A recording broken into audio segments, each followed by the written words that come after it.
Assalamu alaikum warahmatullahi wabarakatuh. Ndugu watazamaji, nilioko mbele yenu naitwa Dr. Balagomwa, daktari wa tiba asili au tiba mbadala.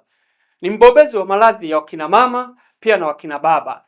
Ila kwa leo nawaletea darasa la wakina mama wanaohangaika na maradhi ya hedhi.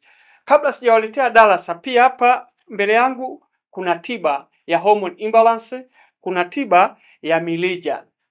Kwa wale ambao hedhi haitoki kabisa, anakaa mwezi, miezi miwili, mitatu, mwaka, pia na kutopata ujauzito, pata dawa ya mirija, inasafisha mirija, na hii dawa ya homoni kwa ajili ya kuactivate homoni ziwe active kwa ajili ya kuona hedhi na mafanikio ya uzazi. Ofisi yangu niko Kariakoo karibu na klabu ya Yanga. Pia hata wale watemeke, ofisi Tandika karibu na stendi ya Sinza bado ipo, inaendelea.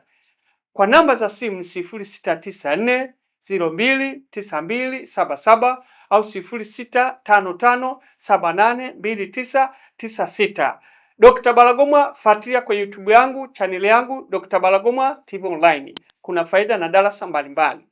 Sasa baada ya kuonyesha dawa za kuweza kwa wale wanahangaika hedhi, kutokuona hedhi au hedhi inatoka bila kukata au kutopata ujauzito, nimeonyesha dawa. Fuatilia sana dawa mirija ya homoni. Hizi dawa nzuri sana kwa wale ambao wanakaa muda mrefu bila kupata hedhi kutoka au haikomi na changamoto ya uzazi. Shuhuda zipo kwa YouTube yangu, ingiwa Dr. Balagomwa TV Online utajionea.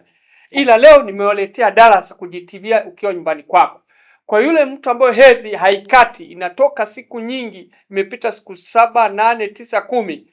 Tiba ya kwanza, jitibie ukiwa nyumbani kwako, na kuupa darasa mama, dadu, nani angalia. Tafuta mpela ambao ili ni jani la mpela. Tafuta mbazi, ili ni jani la mbazi. Ukipata majani haya yote, mpela na mbazi, basi chukua yakiwa mabichi, yatwange.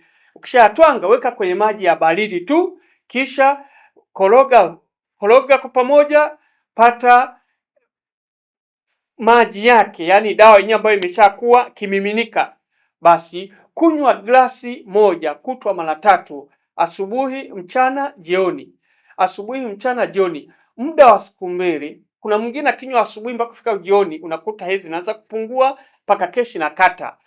Wale wengi haizidi siku 2 unakuta imekata. Hii ni tiba ya kujitibia wewe ambao hedhi ambao haitaki kukoma. Inawezekana kwa changamoto kama kutumia uzazi wa mpango au changamoto zingine. Kwa hiyo tafuta mpela pamoja na mbazi. Yakiwa mabichi twanga pamoja, koroga kwenye maji ya baridi tu, kunywa kikombe cha chai kutwa mara 3.